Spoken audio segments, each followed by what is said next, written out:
There's nothing that makes me crazier than to hear somebody start up their car in a cold parking lot somewhere and drive off right away. They're really putting their engine in peril, and that's because you're not giving a chance for the oil to get around within the engine to get to the proper operating temperature. Not only is it protecting the engine, but it's also improving your fuel efficiency. So the best kind of rule of thumb is to sit there, and when you start to feel the heat coming through the vents, then you know the engine's warm and that's a safe time to drive off.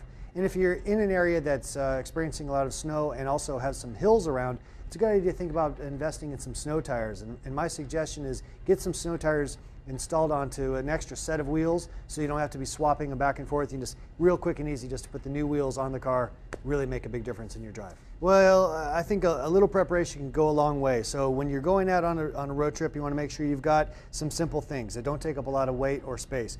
Flashlight and some extra batteries, a first aid kit, a kit with emergency supplies and some tools. Let's be honest, something we should have in the car with us anyway.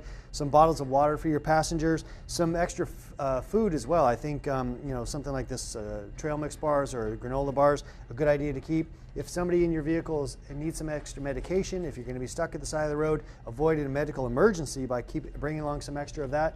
And then lastly, as kind of proven by the hurricane in New York, we saw that the cell phone was a real lifeline for a lot of folks. So make sure you've got a cell phone charger for your car as well.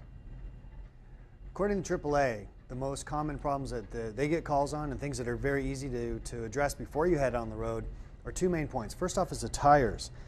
Good idea to check the owner's manual, see what the correct tire pressure needs to be for your car as recommended by the manufacturer.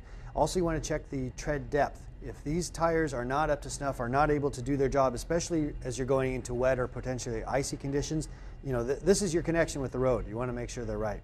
Another place to check is the battery, and this is the thing that we often neglect.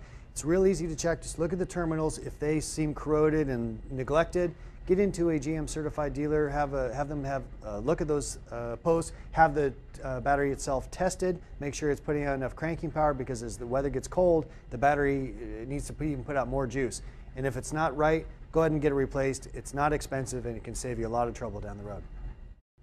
Well, while you've got the hood up, it's a good idea to also check the oil, make sure that it's clean and sufficiently filled. And if you're going into an area that's even colder than normal, you might want to even think about changing the viscosity in that. So your GM certified dealer can help you with that.